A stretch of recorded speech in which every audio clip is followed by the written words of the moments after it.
ನಮಸ್ಕಾರ ಸ್ನೇಹಿತರೆ, ನಾನು ಡಾಕ್ಟರ್ ಅರುಣ್ ಕುಮಾರ್ ಹರಿದಾಸ್, ಹಿರಿಯ ಹೃದಯ ಶ್ವಾಸಕೋಶ ಮತ್ತು ರಕ್ತನಾಳದ ತಜ್ಞ ಮತ್ತು ಶಸ್ತ್ರಚಿಕಿತ್ಸಕ. ಇಂದು ನಾವು ಎಲ್ಲರ ಜೀವನಕ್ಕೂ ಸಂಬಂಧಿಸಿದ ಒಂದು ಪ್ರಮುಖ ವಿಷಯದ ಬಗ್ಗೆ ಮಾತಾಡೋಣ. ಒತ್ತಡ ಅಥವಾ ಸ್ಟ್ರೆಸ್ ಹೃದಯದ ಮೇಲೆ ಹೇಗೆ ಪರಿಣಾಮ ಬೀರುತ್ತದೆ? ಮೊದಲು ಒಂದು ಪ್ರಶ್ನೆ ಕೇಳುತ್ತೇನೆ. ಇಂದಿನ ಕಾಲದಲ್ಲಿ ಯಾರಿಗೆ ಒತ್ತಡ ಇಲ್ಲ? ವಿದ್ಯಾರ್ಥಿಗಳಿಗೆ ಓದಿನ ಒತ್ತಡ, ಉದ್ಯೋಗಿಗಳಿಗೆ ಕೆಲಸದ ಒತ್ತಡ, ವ್ಯಾಪಾರಿಗಳಿಗೆ ವ್ಯವಹಾರದ ಒತ್ತಡ, ಮಹಿಳೆಯರಿಗೆ ಮನೆಯ ಮತ್ತು ಕುಟುಂಬದ ಜವಾಬ್ದಾರಿಗಳ ಒತ್ತಡ, ವಯೋವೃದ್ಧರಿಗೆ ಆರೋಗ್ಯದ ಒತ್ತಡ. ಅಂದರೆ ಒತ್ತಡವು ಇಂದು ಎಲ್ಲರ ಜೀವನದ ಒಂದು ಭಾಗವಾಗಿದೆ. ಆದರೆ ಪ್ರಶ್ನೆ ಏನೆಂದರೆ, ಈ ಒತ್ತಡ ನಮ್ಮ ಹೃದಯಕ್ಕೆ ಹಾನಿ ಮಾಡುತ್ತದೆಯೇ? ನನ್ನ ಉತ್ತರ ಹೌದು. ಹೆಚ್ಚಿನ ಒತ್ತಡ ಇದ್ದಾಗ ನಮ್ಮ ದೇಹದಲ್ಲಿ ಅಡ್ರಿನಲಿನ್ ಮತ್ತು ಕಾರ್ಟಿಸೋಲ್ ಎಂಬ ಹಾರ್ಮೋನುಗಳು ಹೆಚ್ಚಾಗಿ ಬಿಡುಗಡೆಯಾಗುತ್ತವೆ. ಇದರಿಂದ ಹೃದಯ ಹೆಚ್ಚು ವೇಗವಾಗಿ ಬಡಿಯುತ್ತದೆ, ರಕ್ತದೊತ್ತಡ ಹೆಚ್ಚಾಗುತ್ತದೆ, ರಕ್ತನಾಳಗಳ ಮೇಲೆ ಒತ್ತಡ ಹೆಚ್ಚಾಗುತ್ತದೆ. ಈ ಸ್ಥಿತಿ ದಿನಗಳ ಕಾಲ ಅಥವಾ ತಿಂಗಳುಗಳ ಕಾಲ ಮುಂದುವರೆದರೆ ಹೃದಯದ ಮೇಲೆ ಕೆಟ್ಟ ಪರಿಣಾಮ ಬೀರುತ್ತದೆ. ಕೆಲವರು ಹೇಳುತ್ತಾರೆ, ನನಗೆ BP ಇಲ್ಲ, ಸಕ್ಕರೆ ಇಲ್ಲ, ನಾನು ಆರೋಗ್ಯವಾಗಿದ್ದೇನೆ.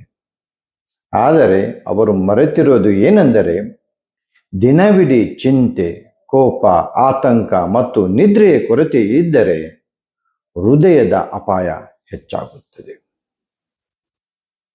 ನಿರಂತರ ಒತ್ತಡದಿಂದ ಏನಾಗಬಹುದು? ಇದರಿಂದ ಅಧಿಕ ರಕ್ತದೊತ್ತಡ ಬರಬಹುದು, ಮಧುಮೇಹ ಉಂಟಾಗಬಹುದು, ತೂಕ ಹೆಚ್ಚಾಗಬಹುದು, ಧೂಮಪಾನ ಮತ್ತು ಮದ್ಯಪಾನದ ಅಭ್ಯಾಸ ಹೆಚ್ಚಾಗಬಹುದು, ಕೊನೆಗೆ ಹೃದಯಘಾತದ ಅಪಾಯವು ಸಹ ಹೆಚ್ಚಾಗಬಹುದು. ಒತ್ತಡದಿಂದ ಹೃದಯಘಾತ ಬರಬಹುದೇ? ಹೌದು.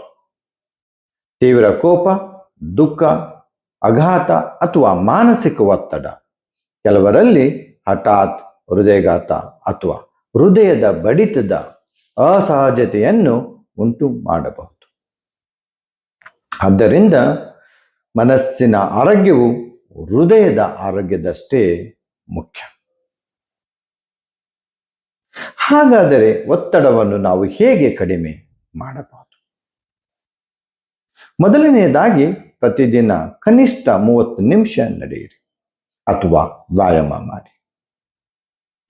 ವ್ಯಾಯಾಮವು ಒತ್ತಡವನ್ನು ಕಡಿಮೆ ಮಾಡುವ ಅತ್ಯುತ್ತಮ ಔಷಧಿ.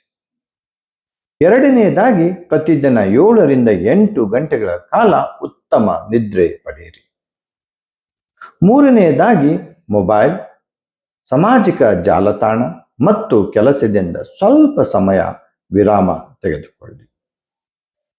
ನಾಲ್ಕನೆಯದಾಗಿ, ಕುಟುಂಬದವರೊಂದಿಗೆ ಮತ್ತು ಸ್ನೇಹಿತರೊಂದಿಗೆ ಸಮಯ ಕಳೆಯಿರಿ.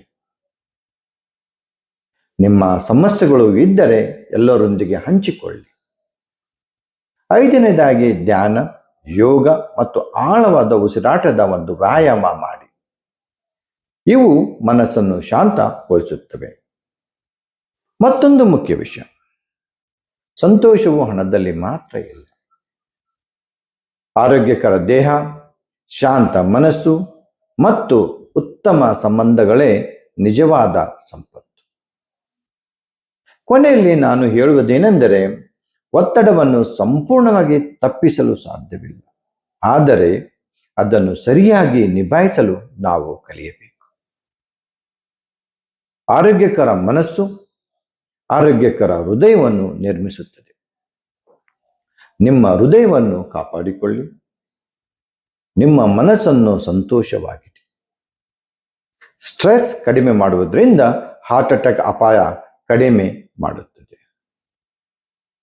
ಒತ್ತಡ ನಿಮ್ಮ ಜೀವನದ ಭಾಗವಾಗಿರಬಹುದು, ಆದರೆ ಅದು ನಿಮ್ಮ ಹೃದಯದ ಮಾಲೀಕನಾಗಬಾರದು.